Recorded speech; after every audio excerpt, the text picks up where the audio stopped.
Chapter 91. You can do this too. You are listening at NovelFull.audio. Chiyu glanced at Dorian pitifully, thinking of how grateful one should be in this life. Look. Even the heavens couldn't give the Grandmaster both brains and common sense, as that wouldn't be fair at all. So it could be that they blessed him with wealth, brains, good looks. But not common sense. Sigh. So it was really true what they said. No one can be perfect. Chiyu shook her head wryly while thinking of how but the thieves around these parts were. But little did she know that the moment Dorian stepped out, he had already placed a talisman underneath the car, close to the rear right tire. But this talisman was similar to the talismans he could sell to others. It would be effective for a specific number of times. And after that, it would break apart on its own. So whether he would come and meet his vehicle in one piece would depend on his luck, as well as how fast he handled Chiyu's matter. Dorian glanced at his watch briefly. They needed to speed things up. With that, he quickly uprooted 2 flowers from the ground and blew into them. And what happened next was something that Chiyu would never forget in her life. Grow. Boom. The flowers started trembling vigorously as their petals and stalks enlarged like a butterfly bursting out from its cocoon. And their brownish roots turned into long, stretchy curled up legs. Pa. Chiyu slapped her cheek and blinked uncountably in disbelief. Her opened lips quivered and shook in speechlessness as she kept staring at the scene dumbfoundedly. You. They. Them. How? A dream. Kvia's fingers pointed back and forth as her brain tried to convince her that what she was seeing was indeed right. But how can this be? Yes. She did believe that there was some magic in this world. Especially after seeing the talismans work the way it did. But seeing a puny flower that she could stomp on at any time grow into a 7-foot giant right before her very naked eyeballs wasn't something anyone's brain can readily accept. And almost her fascinated shock, fear and horror, the enlarged flowers took their first step towards her. Chiyu was just about to tell them to stay back. But before she could even complete her sentence, she couldn't herself now nestled in the soft petal blanket of the flower. Whoosh! Like lightning, the flowers carried both Chiyu and Butler Sheng very protectively. Of course, Butler Sheng hadn't been worried from the get-go. But Chiyu, who was still new to the game, had to take time easing her brain in. Sure. She had faith in the Grandmaster. But as a human being, even in times like this, it was okay for one's shock to be accompanied by fear. Especially when seeing such a thing for the first time. But now, her heart wasn't as chaotic as it was when the creatures first leaned over her like giant monsters with their petals all stretched and hunched over her. Dang it! She placed her heart against her chest frailly. That moment sure was scary. Dorian looked at her calmly. Directions. Right, Grandmaster. I'll do my best to guide you. With that, the gang dashed onwards, only leaving after images of themselves behind. Bam! And from time to time, those working on fields around the paths they passed would get confused, thinking they were dreaming or imagining things. In particular, one of the village men who went up one of the hills to harvest his summer crops, had only paused to take a dip of water before continuing his work. He first looked at the juicy wild berries and other goods in his field, feeling very satisfied and happy at the turnout during this season. Now, he just had to harvest it all and sell it to earn more money for his daughter. They, village folks, lived on farming, hunting, fishing, carpentry, and other works of these sorts to get by here. He had 1 daughter and 1 son. His son was already schooling in the big city, working part-time and paying for his expenses. So now, his primary focus was on his 11-year-old daughter. She typically spent her time in school or doing house chores with her mother. Yes. He was the only one in charge of harvesting, planting and tilling the soil up here. And sometimes, he liked drinking his favorite tapped white rum that was extracted and brewed in an old-fashioned way from the trees. So after working for hours, he finally decided to have a breather and take a sip of his white rum. But just after taking one sip, he seemed to be seeing things. Did he just see giant flowers running around, as well as the sight of a person behind them too? Blink. Blink. Blink. The man blinked again but found that in this split second, there was no such image before him. Moreover, he couldn't hear the sounds of anyone running around the place. The man looked at the jug of white rum in his hand silently. He starts at the jug as if having a battle with it. And soon enough, he poured its contents out onto the land with a place expression on his face. From today henceforth, he will never drink such a crazy thing again. The wind blew ever so gently across Chiyo's face, which was shocking, considering the speed they were going. But Chiyo already knew the reason for this. Look at these giant flowers. While dancing ahead, they kept clearing the air and space before him ever so quickly, as if they were ninjas blending in with their surroundings. They used their massive, thick and powerful roots to swipe away any harmful things that might be coming their way, all the while watching her point and direct which way they had to go. It was just too awesome. Chiyo knew that after this experience if she ever spoke about this matter to someone, they would think her mad. Just like Alice in Wonderland. Most likely, they would put her in the loony bin. Swish. Swish. Swish. Swish. Like so, the flower ninjas did their thing, and Dorian calmly followed them in silence until they finally reached a forest region close to Chiyo's home. The home only had 9 other neighboring homes around it on a low hill. Each home had large enough space for poultry raising and private gardening. Of course, the age wasn't just made up of these 9 households, as across the land, homes were scattered all over the place in clusters. These were how villages here were. Chiyo peeked at the beautiful scene of her home from within the bushes, feeling very determined. Grandmaster, we're here.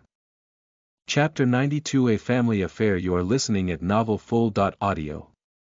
Grandmaster, we're here. Dorian peered at the scene, feeling it very novel and fascinating, to say the least. One shouldn't look down on the place just because it was a village. Sure. Most village homes looked the same as they did ages ago, but they more or less killed like cottages to him. And the beautiful low-hill grassy surroundings, as well as the drawing well at the side, only made the place look very peaceful. Of course, many times in this village had electricity and flowing tap water in their homes. But not all homes were equipped in this way, as some still liked to live as though they were in the roaring 80s. They were used to fetching water and doing things for themselves. Then again, some homes had solar panels on their roofs too. But no matter how much change had occurred around the place, the village still blended well with nature, with each person having enough yard space to garden, raise poultry, and cook outdoors too. And of course in this village, they didn't have house numbers. And their roads weren't even labeled as well. If one wanted to get somewhere, they had to ask for directions and primarily refer to places or houses via family names. Like saying one was going to Mother XX's home or saying one was going to the old fool's house. Nicknames were what they used and understood here. Dorian glanced at the site for a bit while waiting for the giant flowers to lower the duo.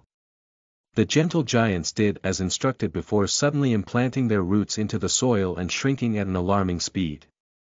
+0+, Chiyo moistened her dry lips while still gaping at the magical sight before her with a blank mind. She looked at the flowers that had now shrunk to the size of her big toe in a daze.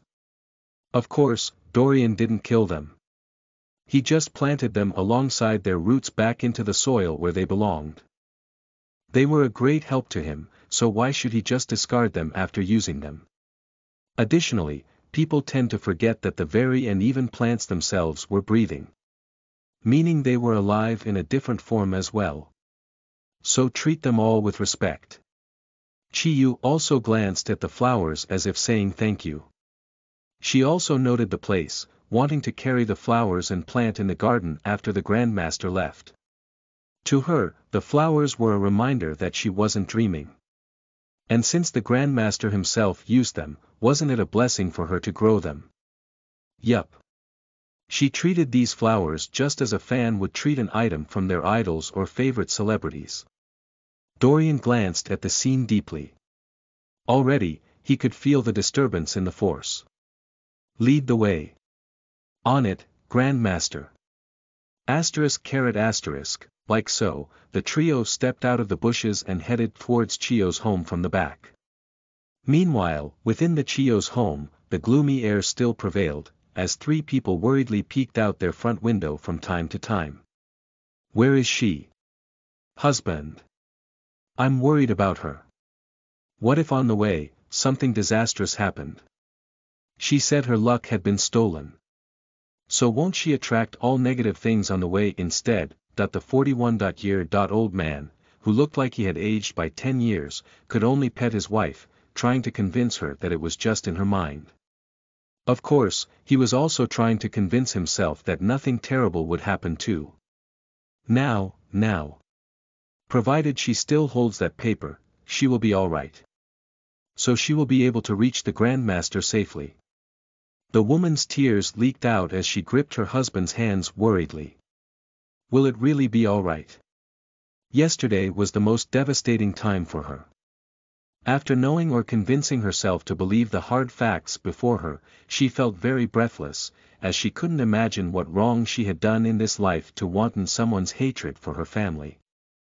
The hard knot constricted in her throat kept choking the words in her heart downwards when she thought of their current predicament.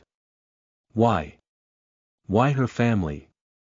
They had never done anything drastic or gone out of their way to harm anyone.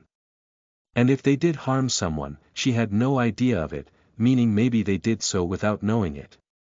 So she was ready to beg for forgiveness in whatever way. However, the problem didn't even stem from them offending anyone. No. That Grandmaster said that it came from pure jealousy. Meaning some people just got jealous of the blessings they had received. But how was that their fault? For the first time in her life, she felt terrified and frightened of the world around her. She was so shaken that she started wondering how she would ever go out to work again. Being a village woman, she already felt very inferior in the world and had never overstretched her hands to the stars. But even at that, some people still wanted to push them further into the ground. And this thought alone kept her awake all night. Seeing his wife tremble and look around frighteningly, the man could only pull her into his embrace and comfort her as much as he could. Unlike his wife, he understood that he had to provide for the family. So going out was a must. But now, he wouldn't navigate this world so blunt again. As for the little boy of 3 years old, these past few weeks had truly opened his eyes to society's cruelty. And now, he was far more mature than people his age. Chindu looked at his parents and clenched his meaty fists hard.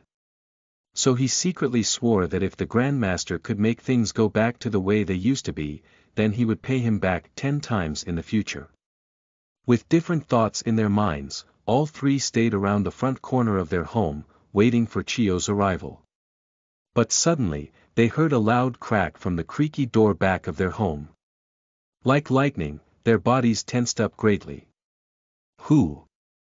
Chapter 93 An Angel's Voice. You are listening at NovelFull.audio.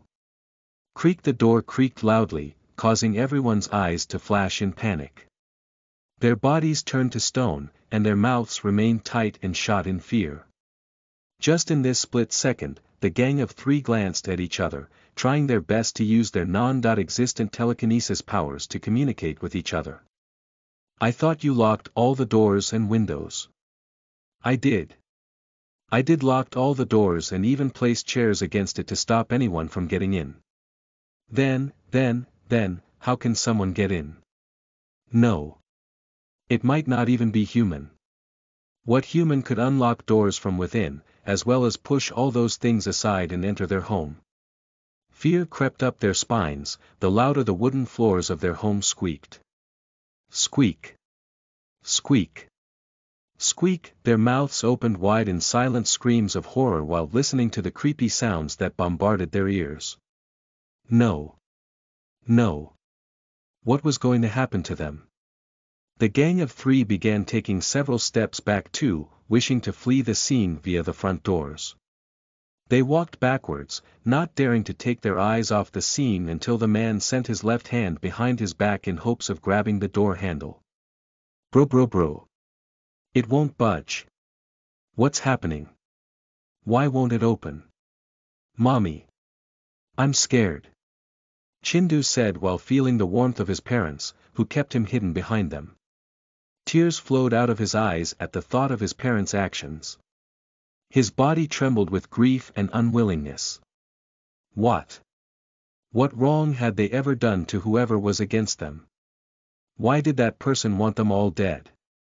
The little boy's eyes turned red when he thought of their predicament. He only wished that his sister could continue to remain safe. He wasn't a fool. He knew that today might be his last day in this cruel world. Hopefully, after they're gone, his sister will live on and remain happy. That was his only wish right now. Bro. His parents continuously tried to open the door and at least let him out. And at the same time, the strange creaks grew louder and louder too. Squeak. Squeak. Squeak. Chindu was ready to accept his death. And soon enough, that came face to face with whatever had barged into their home, silence.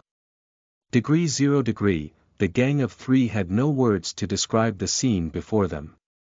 Their speechlessness was due to the high level of shock they received. Hee. But make no mistake. Their silence wasn't because they were relieved. No. They remained silent because of how petrified they were. That's right. They were scared right out of their boots. And standing before them were two gruesome-looking creatures with black cloaks and a hunched back. These creatures seemed dripping wet as their pale blush skin was soaked from head to toe. Boo-boom biu-boom. Biu-boom. Chindu's pupils dilated incredulously. Monsters. Monsters. Monsters. His parents stared at the scene in horror, with everyone placing their hands on their mouths, trying their hardest not to throw up. No. They were so frightened that they dared not make any sounds for fear of angering whatever was before them. The catatonic terror that weaved itself into their bodies made them tremble like a shaky leaf. And at this moment, they leaned against the door, wishing to blend and become one with it, rather than standing before these creatures. Likewise, the hunched, clocked creatures seemed surprised to see them up as well. Oh. How strange, one of the creatures said, before smiling evilly. How strange for you all to be up after all we've done to you. What? They. No. The family of three felt true despair. And at this moment, the amount of fear and despair emitted from them was too sweet for these creatures to resist. So much so that one of the creatures couldn't take it anymore and began drooling stupidly. Bahahaha. Since you can finally see us, then this will be your end. Swish. The monsters all flew like lightning towards the group of three, with crazed looks in their eyes. Ha ha ha ha ha. A meal. A meal. They could finally eat the meal they had painstakingly been preparing for weeks now. How would it taste? What would it be like? To Chindu, their every move happened in slow motion, as death's claws stretched itself towards his family without mercy. Everyone's face turned pale while their entire life seemed to flash before their very eyes. Indeed.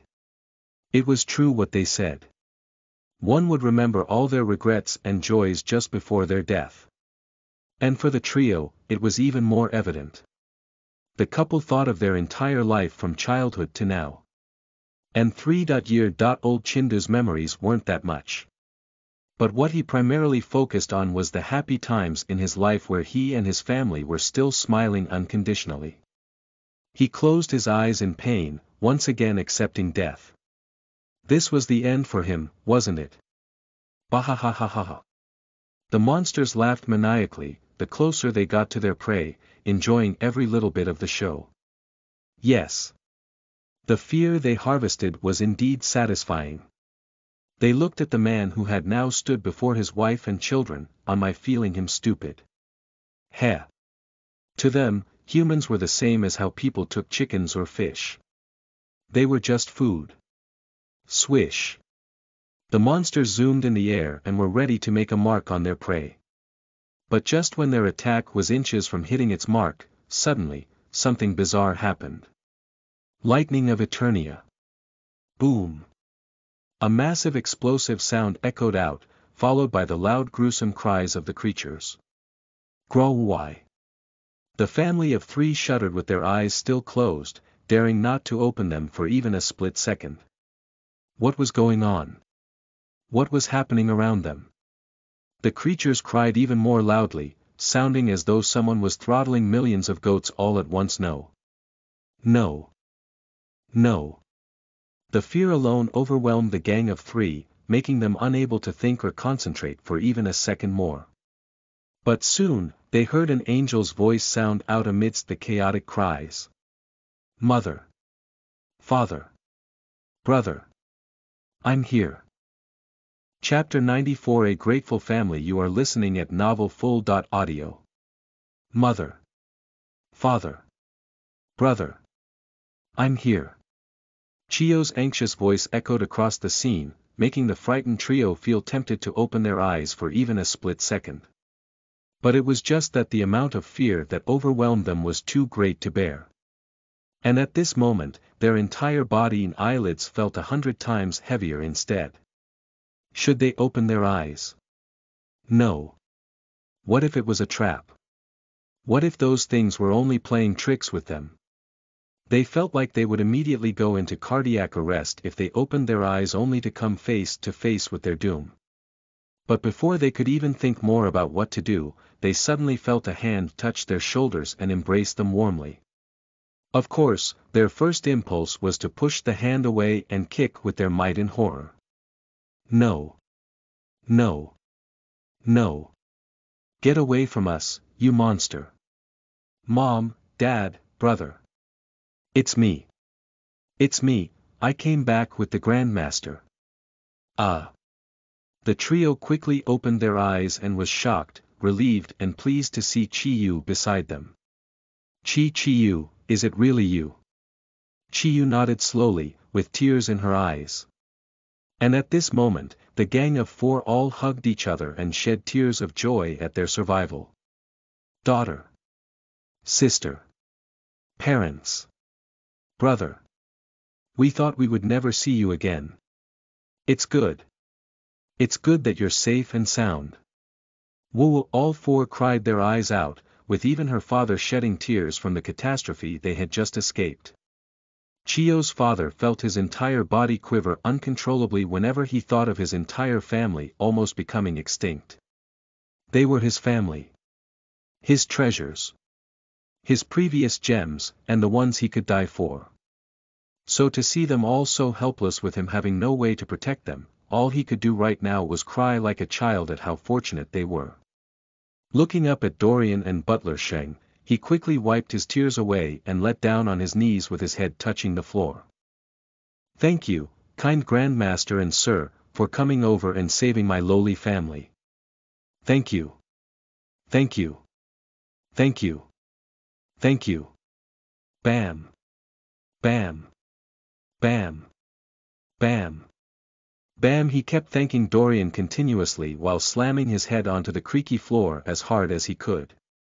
And his wife, son and Chi-Yu, also followed suit to do the same actions too. They thanked him while crying and letting out all their frustrations to the world. The system looked at the pitiful family, before glancing at its host in an aggrieved manner. Host. Why don't you make them stop? I thought you didn't like these sorts of things. Are you human? No, host. Then you wouldn't understand. Then why don't you explain it to me, host? Because you're too stupid to understand. Once again, the system felt like committing suicide because of its host. What evil did it do as a system to be stuck with such a host? And how can its host think that it was stupid? This daddy here was one of the genius systems around, okay.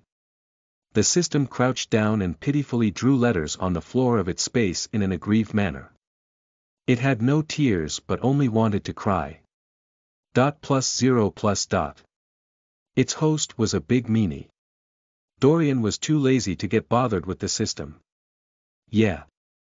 It was true that he didn't like such things and was very uncomfortable having people kneeling and kowtowing all the time.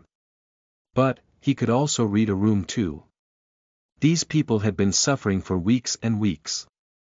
And today, they had met with such a disastrous turn of events that not only shook them to the core, but also showed just how fleeting their mortal lives were. Yes. They were helpless, scared, panicked, worried and pent up with all sorts of emotions in them. So after all they had been through, they could finally let out all their grievances, air their chests and emotions out, which in a way was therapeutic too. Holding it all in with no one to talk to but themselves, can be very choking. And so, the moment they saw Dorian and Butler Sheng, they not only thanked them but began relaying how much suffering they had undergone during this period. Of course, Dorian wouldn't let them ramble on and on for so long. He genuinely couldn't handle so much of their actions. So he secretly gave them a time limit of 2 minutes. 2 minutes was what he gave for them to cry and get things off their chest. It might not seem like a long time, but it would be enough for them to gather themselves a bit. And as time went by, one could visually see them picking themselves up too, compared to the moment they first fell to the ground. Dorian had long begun his countdown. And in a blink of an eye, their 2 minutes were up. Get up. I only did what I had to. And, when it comes to me, there is no need to do this sort of thing again. Whoosh. In a flash, the family of 4 all stood up gratefully, with no one feeling aggrieved for kneeling or kowtowing in any way. To them, they would have liked to continue doing so in hopes of expressing their gratitude.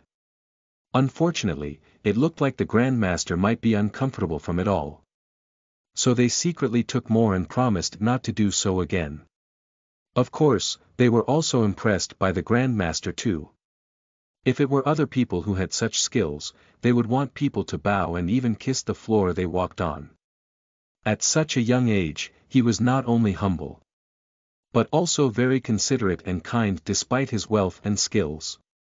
TSK. Such a person was so hard to find nowadays, and definitely deserved all their praises. Chapter 95 Nightmare Ghouls. You are listening at novelfull.audio. Like so, the family all stood up abruptly while gazing at Dorian with so much awe in their eyes that it was almost blinding. And their move only made the system even more dumbfounded. How? How could these humans be like this after its host allowed them to kneel and bash their heads onto the floor? How come they aren't even the slightest bit aggrieved? It was at this point that the system tonally chose to give up. Sigh. Humans were truly a confusing bunch. After standing up, Chio's father looked at Dorian cautiously. Grandmaster.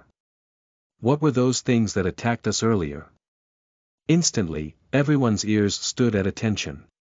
Even Butler Sheng faced Dorian, focusing all his attention on him. Yes. What exactly was the Grandmaster fighting? Butler Sheng didn't see anything, but the family of 4 all seemed to have seen something there. So why? Why was it that he couldn't see or hear anything? All he heard were the creaks of the floor around the region where the Grandmaster sent his attack to. But he didn't hear any screams or see anything. However, it seemed that this family of 4 seemed to have seen and even heard horrifying cries on their one path. Of course, he was basing these conclusions on how he met the family of 3. That is, when he stepped into the room, they were all crouched down with their hands over their ears and faces while shaking hard. What was even surprising was that Chiyu, who stepped into the room alongside himself, seemed to see something there and also jumped back in shock too.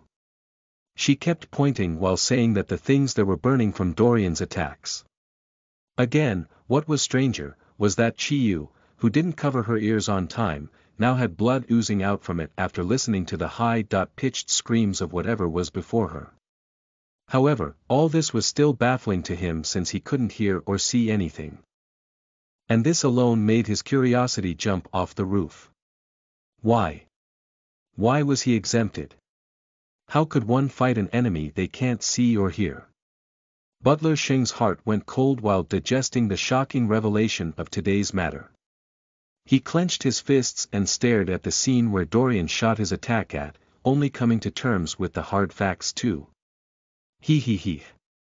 Maybe because of the past few incidents, he had become too comfortable, thinking that he knew more or less about what sort of enemies they would be up against. But now, he knew that he still had a long way to go. The others looked at Dorian curiously, with a hint of fear in their hearts. What were those things? Nightmare ghouls. Nightmare ghouls. Nightmare ghouls. They can only be seen or heard by those they mark. And like a spider creating its web, they'll visit you daily and take something from you. What? The gang of four all opened their eyes in transformed horror. Those things did say that they were supposed to see them up. So didn't this mean that every day for the past how many weeks, these things had been visiting their home like so? Instantly, countless beads of sweat began forming on their backs and foreheads the more they thought about things. What? What were these creatures taking from them? This. Wag, Chiyo's mother gasped feebly as her legs turned into jelly. She weakened onto her husband's body, going over the Grandmaster's words in her mind once more. The truth was too hard to bear, leaving not just her, but the rest of the family lost as well. However, Dorian wasn't done yet. Nightmare ghouls are a terrifying group with the sole purpose of creating dreadful nightmares for their victims. And after each nightmare, the victim will continuously fall into a deep slumber that would keep increasing relative to the number of times visited by the ghouls. Ding! An invisible light bulb lit up in everyone's brain. Grandmaster, I think we all experienced their works while asleep. Yes. That's right. And additionally, these creatures seem surprised to see us awake too. Exactly, they also seemed a little panicked, wanting to kill us off immediately, now that we saw them. Yes.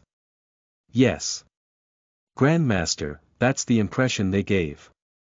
****. Chiyo's father, mother and brother all remembered that they seemed to be trapped in several horrific dreams that were just too terrible for words alone. And no matter how they tried to wake up, nothing they did seemed to work.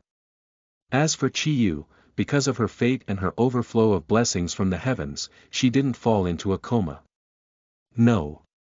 Even though a majority of her luck had been stolen, the enemy was still in the process of drawing it all out. So she was the lucky one amongst the rest to avoid the nightmare situation. However, she had long been marked, as the ghouls were just waiting for the perfect opportunity when her luck would have all gone away. And by then, they would strike her down. Well, that was indeed their plan. Too bad that Chiyu ran into Dorian. If not, their family of four will all die without even understanding why. Nightmare ghouls. Butler Shing had finally gotten the answer to his question. Yes. He understood that he couldn't see or hear them because he wasn't marked. But it was just that something else kept him puzzled. Grandmaster, why was it that these creatures seemed anxious to kill them off after realizing that their targets could see them? That's because they're nightmare ghouls that exist to create an illusion or facade. Their entire survival depended on them being hidden. Bottom line, their powers grow weaker the moment their prey spots them. And if this went on, they would lose control over their prey. Dorian said calmly. Find them, break their illusions, and you'll win. Remember this, Butler Shing. It is their greatest weakness. Chapter 96 The Case of the Cursed Item. You are listening at NovelFull.audio. Their greatest weakness. Like a heavenly voice, Dorian's words echoed thunderously deep within Butler Shing's consciousness. Their greatest weakness. See them, break their illusion, weaken them. Those simple words seemed to hold absolute power within them. And Butler Shing continuously mumbled these words again while recalling the name of the creatures. Nightmare ghouls. What a gruesome name that scared even him. Of course, it wasn't just him, as everyone's heart seemed to stop in horror while imagining what could have happened if the Grandmaster hadn't shown up so timely. Luckily, it was all over. Like so, the family of four secretly breathed out heavily in relief. But soon again, they all entered panic mode yet again. Especially Chiyo's mother. "Gr Grandmaster, Grandmaster. This is the end of it all, right? You killed those things off, so we are safe now, yeah." Silence. Everyone felt a wave of acid build up within them while waiting for Dorian's answer. Their eyes widened with full hope and expectations undisguised within them. And without them knowing, their palms had all turned clammy, and their breathing had also grown heavier and heavier by the second. The silence was heavy and pregnant with tension. Gulp. Everyone swallowed hard, feeling their throats very itchy with discomfort. And Dorian, who was now the center of attention, lazily looked at them one by one, taking his sweet time to examine them all. It was as though he didn't see their anxious expressions at all. And only when he was done did he take a few steps back, looking at them as a whole. More. More will come for you. What? Plop. Chiyo's mother weakened to the ground, stretching their trembling fingers across the worn-out wooden floors in horror. Her entire face turned ashen, looking like it had aged by a solid 15 years or more. Why? Why? Why is this happening to my family? Chiyo's mother bellowed in pain, but was soon patted on the back by her little son. Mom. Mom. Don't cry. If you cry, the baby will be sad. That's right, Mom. Don't cry. We will be fine. See. The Grandmaster hasn't said that he can't help us yet. So why don't you stop crying first? Like so, both Chiyu and Chindu confirmed their mother, who seemed broken on the floor. And while they did so, Chiyo's father still stood firm, looking at Dorian anxiously. Grandmaster. You say that more will be coming for us. So can you. Will you be able to deal with it all? Certainly. Phew. A collective sigh came from the family as if they had received amnesty from above. Now, rather than weeping from sorrow, they were still weeping from joy instead. Dorian tried his best not to roll his eyes at the ridiculousness of the situation. Weep. Weep. Weep. Was this all the people in this world knew how to do? One couldn't blame him since back in his former world, people hardly cried for things of this nature. After all, the supernatural was everywhere. And people treated it as though they were solving something as simple as common cold. Heck. Some people even discussed with the ghosts who were still waiting for the heavenly hour before leaving the world and going for judgment. And as one would imagine, solving crime was also made more straightforward when compared to crime. Solving in this world. Hey. You want to look for a murderer? Then just ask the ghost of the deceased. Of course, one could always disguise themselves before killing their victims or create accidents that might kill their victims, leaving the ghosts unable to identify the real culprit. But, because they were there, the police could gather clues, ask if they had any feuds before their deaths and whatnot. Anyway, it was customary for people to see ghosts in his former world. Every day, at a specific time, the heavenly home would come on, gathering the souls of the deceased. And typically, ghosts could refuse to go into the light for a maximum of 3 days. After that, there would be repercussions for their staying back. But then, their souls would start changing and losing control, leading to the exorcist hinting divisions having to forcefully hunt them down and send them to a special judgment region in the heavens.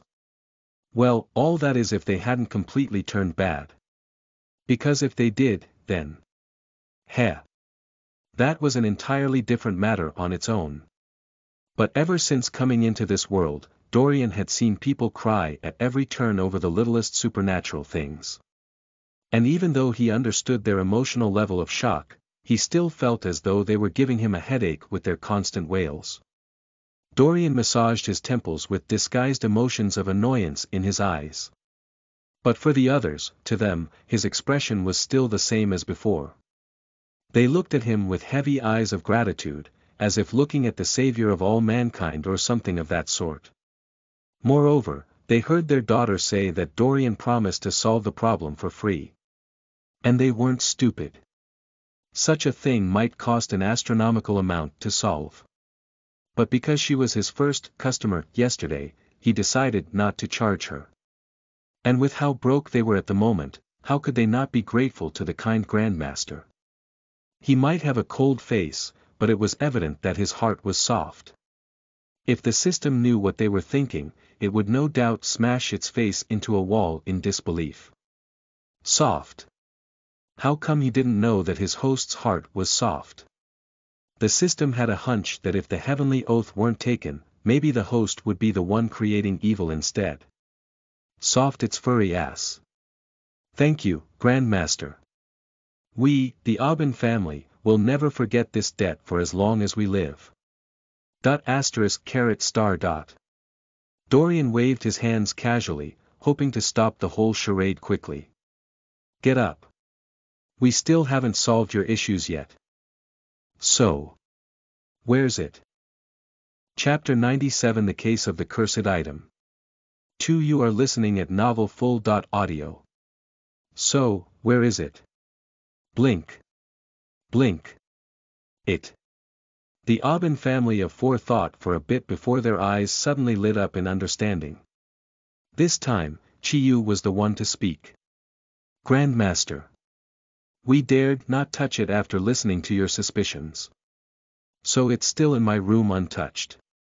She said hastily with a distorted expression. Touch that thing. She dare not. In fact, she hadn't even entered her room since yesterday. And if one looked at her outfit, they would be able to tell that her clothes were looser than normal. Yup. She wore her mother's clothes, completely shutting her door as though it was the gateway to the underworld. Dorian nodded and looked in the direction Chiyu pointed at. Creak. Creak. Creak. The wooden floors kept squeaking once more as the gang followed behind Dorian closely, as though they didn't want to be left alone here again. Hey! Who knew if some strange thing would attack them once he was gone? Say no more. The safest place to be was wherever the Grandmaster was. Dorian shook his head wryly, once again confirming his thoughts about the people in this world. At this rate, wouldn't they be more liable to have heart attacks frequently? What an interesting world. Envy. Like Shaggy and Scooby, the gang subconsciously moved on tiptoes behind Dorian and Butler Sheng. And soon, they stopped before the wooden door that now looked gigantic and horrific in their very imaginative minds. Dorian was the first to pause. He stopped, crouched down, drew his fingers across the door and examined the contents he picked on it. To them, it looked just like dust. But with his heavenly eyes opened up, what he saw was a far cry from reality. Oh! Dorian raised his brows thoughtfully while everyone else was fighting to see what it was that had piqued his interest. They looked at it so much, with Chindu even using his eyes to open his eyelids wider. The little boy stared hard before looking at the adults again. And after seeing that everyone was frowning, he very quickly frowned as well in pretense. Could it be that his eyes had problems? Because all he saw was dust. But seeing that everyone else was so focused, then they should have also noticed something different too, right? Yes. Yes. That must be it. With that, the little boy frowned hard in pretense, giving the most adorable face ever. But little did he know that just like him, no one else could see what Dorian saw. Oh well. Might as well fake it till you make it. Interesting. Dorian rubbed the substance off his fingertip, stood up, stared at the door for a bit. Catchack. The handle turned, and the door was pushed open. Gasp. Everyone else flinched back in fear as a part of them had been expecting something to attack them once they opened the door. They closed one eye and left the other open while still keeping their hands over their faces. But after opening the door, nothing happened. Well, this was embarrassing. They looked at the Grandmaster, who was now stepping into the room, and quickly followed behind him, not daring to be separated from him for even a second. Who wanted to stay in this hallway? They quickly slapped their legs and chased behind him with brisk footsteps. Grandmaster. Wait for us. XOX, like so, everyone forced their way into the room, with no one standing directly at the door. They hastily stood along the walls of the tiny room, squeezing themselves in one location while watching the Grandmaster go to work. You say they are an inconvenience. Then why don't you try being in their shoes? The Aubin family shamelessly hire each other, staying in one position trying to create more room for the Grandmaster and Butler Sheng. Butler Sheng had indeed wanted to tell them to wait outside the room, but their move alone was evident that even if a caterpillar came to lift them away, they still wouldn't move. Butler Sheng smacked his lips together helplessly. This was the first, unreasonable, group of customers he had met ever since he began his journey with Dorian. Hello. Couldn't they see that the room was just too small? The Aubin family turned a blind eye to the side as though they hadn't seen Butler Sheng's gestures at all. It was just that now, standing within the room, they didn't know if it was an illusion or not, but they felt a very mild wave of cold air penetrate their bodies subconsciously. No. It was more like just standing in the room was giving them very faint headaches. But maybe they were overthinking things. Dorian walked into the room, scanning his eyes across every corner of the room from top to bottom. Orderly. That's the first impression he had of the room's owner. Though very tiny, the room had tiny furniture that gave the illusion of it being bigger than it was. A little table at the foremost end of the room, at the bottom of the bed, a tiny bed, a small table mirror. All made the room look big. And underneath the bed, one could see reveal boxes, probably filled with clothes in them. At another corner, one could see several stacks of books neatly arranged on the floor in a pile too. The bed was dressed with very overused beddings that looked old, washed off but clean. Butler Sheng also had another understanding of Chiyo's character from her room setup, but unlike everyone else, Dorian kept looking around with his heavenly eye, noticing the true culprit of the matter from the moment he stepped into the room. Purple energy. The room was filled with a thick fog of purple energy, flowing around as though it were the air itself. The curtain of purple mist kept swirling and dancing around the room like a tornado. And the culprit behind this was the object lying beside the table mirror. The comb. Chapter 98 Art in Motion. You are listening at novelfull.audio. Dorian slowly walked towards the object on the desk, staring at it intensely. The comb was midnight black, with a tiny purple gem on it that beautified its being. The comb's design was effortless yet very eye-catching, making one feel that it should be a family heirloom of some sort. Its entire presence compelled one to grow fond of it. But for Dorian, who had his heavenly eye activated, the appearance that everyone saw wasn't its true form. Everyone watched as Dorian took several steps towards the table. And the closer he got, the more anxious they grew. The ache in their gut kept telling them that something might happen any moment now. So their bodies subconsciously prepared for the worst, leaving as hard as they could on the walls. For Chindu, his entire body began shaking as he covered his face with his hands while peeking through the little gaps across his fingers. And the moment Dorian picked up the comb, everyone subconsciously held their breath in stillness. Silence. Dorian picked up the comb, calmly turned it around for a bit before inwardly chanting while waving his other hand across the comb. And what happened next was something that made the Aubin family of four turn pale in horror. They opened their eyes wide with quivering lips at the comb in Dorian's hand. Hand. It was a stretched bony hand. Everyone stared at it with transformed terror as they watched the finger of the comb merge and turned into skeletal fingers. And of course, the frame that supported the fingers was also bony as well. The tiny purple gem was inserted in the mid-frame, making the skeletal comb look terrifying. But maybe the scariest thing of all was that if one looked at the sharpness of the bony fingers, they would be able to see slight traces of dried up blood here and there. And when Chi-Yu saw this, she almost fainted from fear alone. She remembered. She remembered that when that bastard classmate of hers combed her head for the first time, the girl accidentally injured her scalp with the comb. But when she checked the comb, she didn't see any blood traces. So she thought she had some minor injury prior to combing. Hey! Who knows? Maybe she got that from accidentally hiring a sharp corner of her bed frame or something of that nature. But who knew that her initial guess was correct? Chi-Yu almost looked blood in rage while inwardly cursing that bastard classmate of hers in her heart 10 times over. Damn you! After this is done and over with, you better pray that I don't see your evil figure around, or else I'll beat you to a pulp over and over again. ****.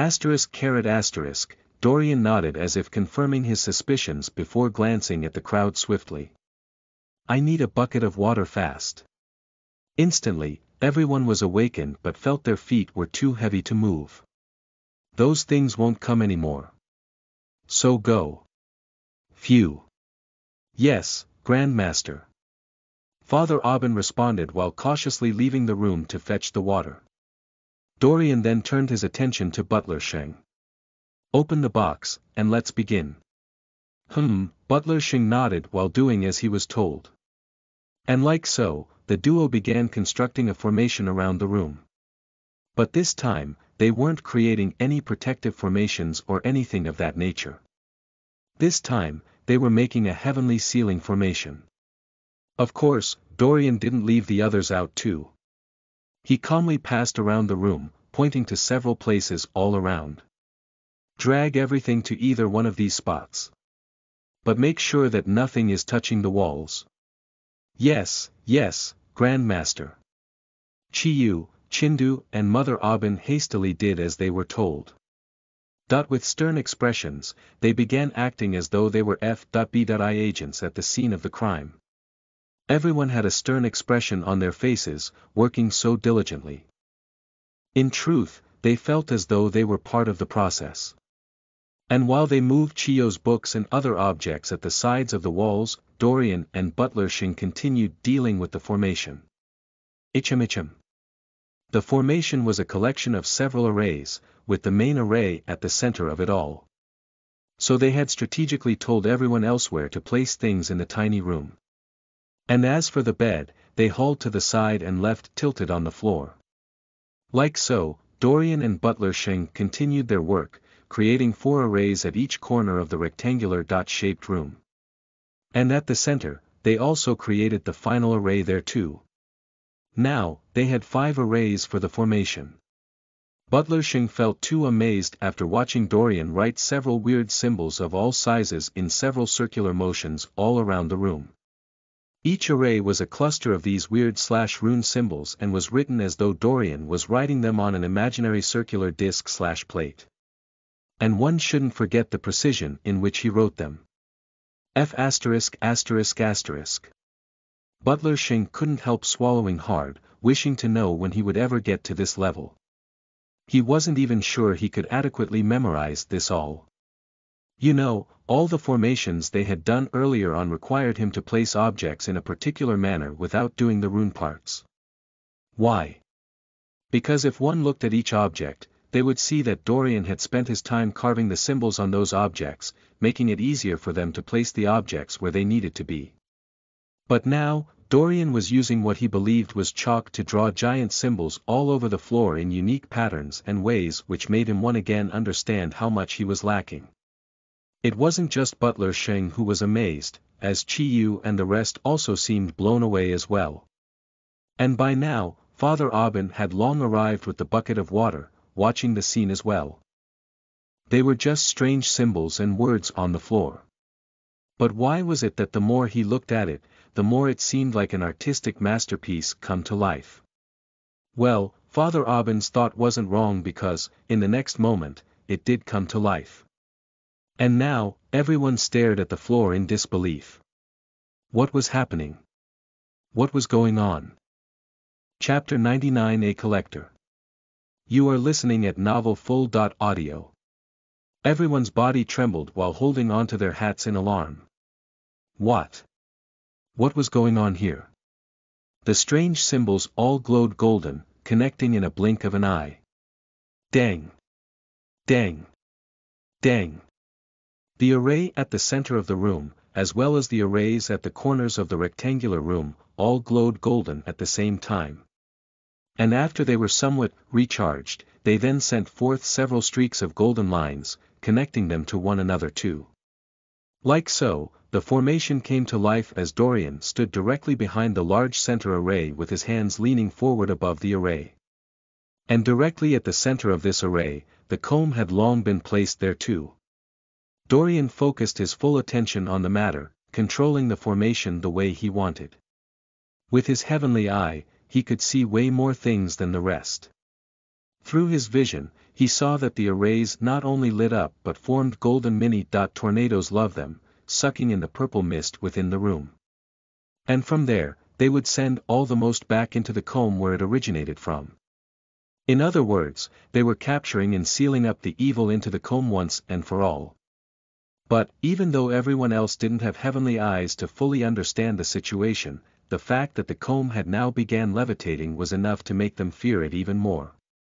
Lying tough. Are you trying to tell them that they have been living in this same house with this thing for several weeks now?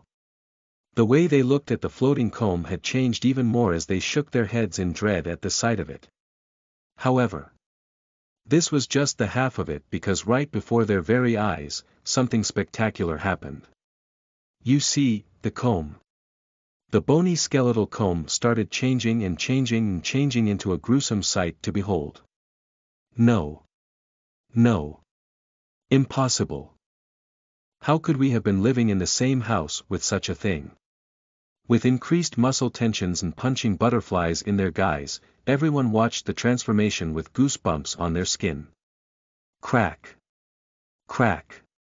Crack. The skeletal bones began growing at an alarming rate. First, the hand and fingers soon grew out a long brownish, mummified rotting skeletal arm.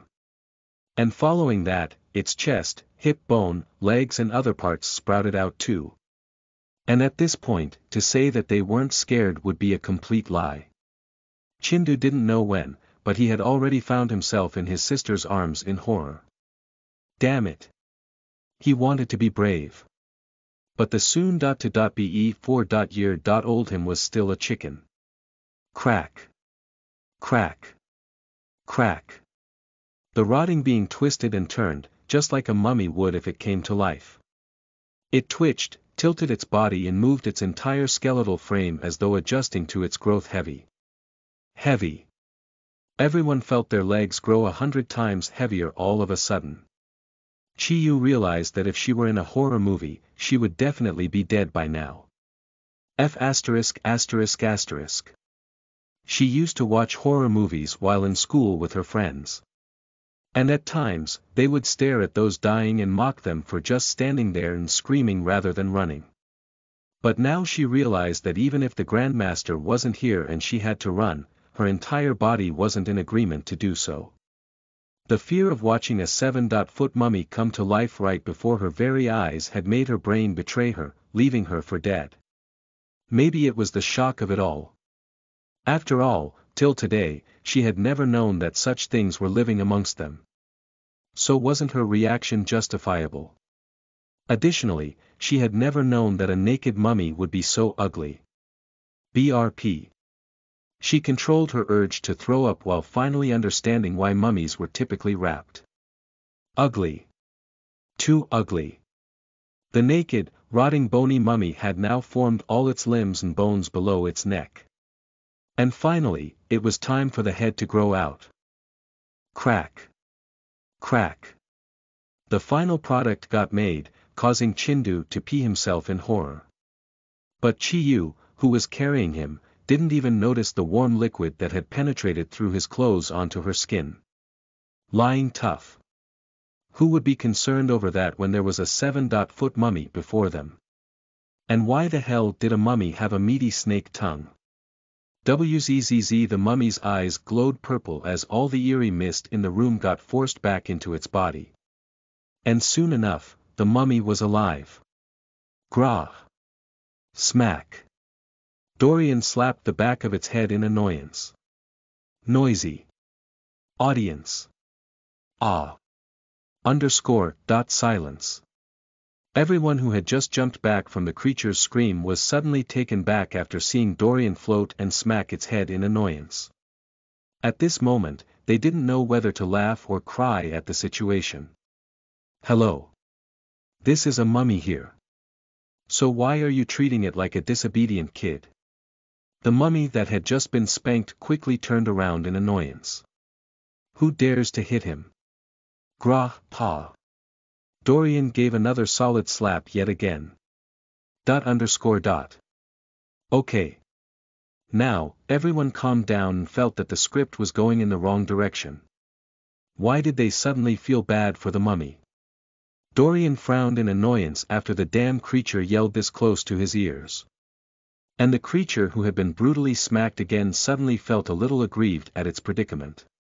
This was the first time it had been in such a situation. So how could it not be aggrieved? Dorian looked at the thing with limited patience after releasing his aura.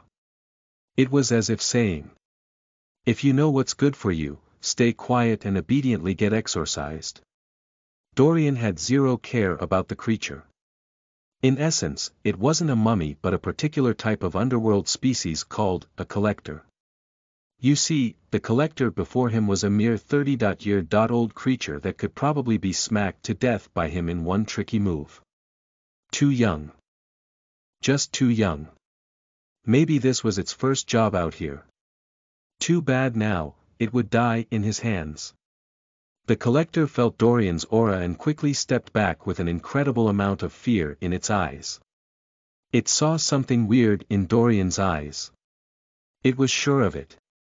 How? You. Monster. Chapter 100. A tricky situation. You're listening at novelfull.audio. Grah. Everyone watched the scene in silence for what seemed like an eternity. And all they could hear were the gruesome cries of the creature before it. Terrified was an understatement. The creature looked like it had seen a ghost. It kept shivering and cowering in fear as though trying to flee for its life. But it found that it could move very far, maybe because of what Dorian was doing to it. First, he sealed all the purple most back into its body. And after the entire room was purified and clear of its presence, then, he began his exorcism. It was just that looking at the creature who seemed too frightened by Dorian, everyone couldn't help blinking in shock and a little fear deep down. Look. If this thing was scared of the Grandmaster, then didn't this mean that the Grandmaster was a shocking existence alone? Say no more. They secretly took note of the matter, swearing to never offend him no matter what.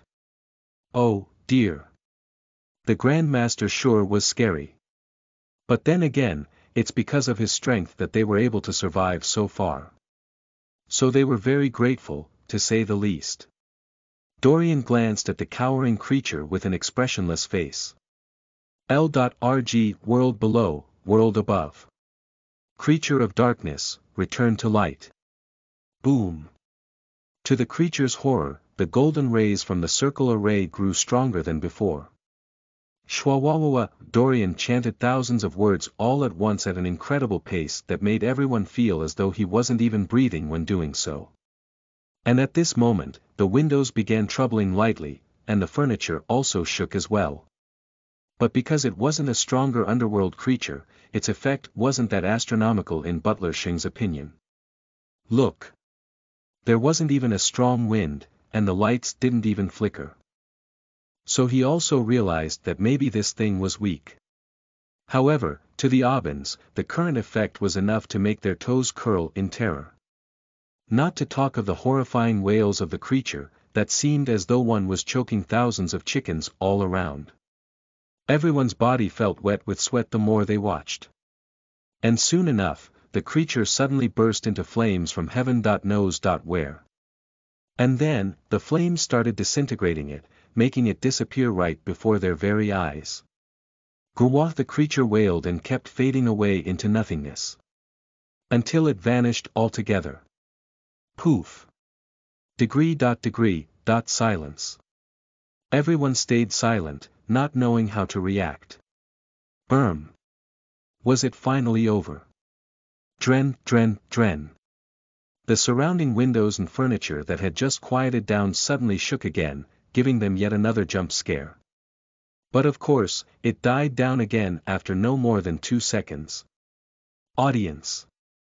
Surprised face, everyone suddenly felt that these supernatural forces liked playing with their hearts. That is, why go all out to always frighten them? Dorian calmly removed control from the formation before clicking his fingers at it. And now, all the lines that he had worked so hard to draw up, quickly erased themselves, returning the room to its original appearance. All right. Now, everyone felt like there was nothing Dorian could do that would surprise them again. Father Aubin glanced at Dorian cautiously. Grandmaster. Now, is it over? Almost. Almost. F******. What else did they have to do again? Fortunately, they have the Grandmaster with them.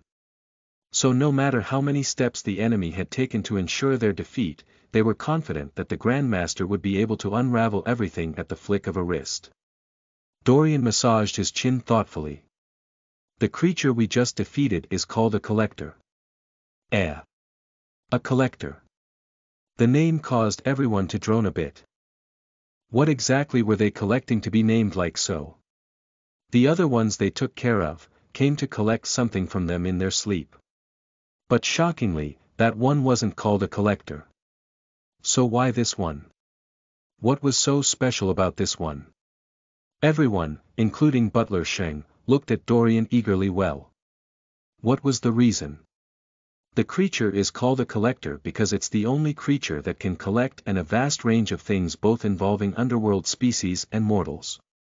One can look at it as a vessel, with its primary purpose being to store whatever gets collected. And once that's done, it would transfer what it collected to wherever it wanted using its mind. In essence, the nightmare creatures and the collector were working hand in hand to steal something precious from you and your family. As if understanding things, everyone's eyes lit up like a torch. So that's how it is. Everyone came up with their own theories and conclusions in their minds about the situation. Butler Sheng, in particular, had few ideas on what was going on. However, he once again stumbled on something worrisome. Grandmaster. From what you've said, this thing collects something from the young lady. But now that we've killed them, how will we be able to retrieve what was lost? Boom. Chio's mind grew anxious. Her luck. Her luck.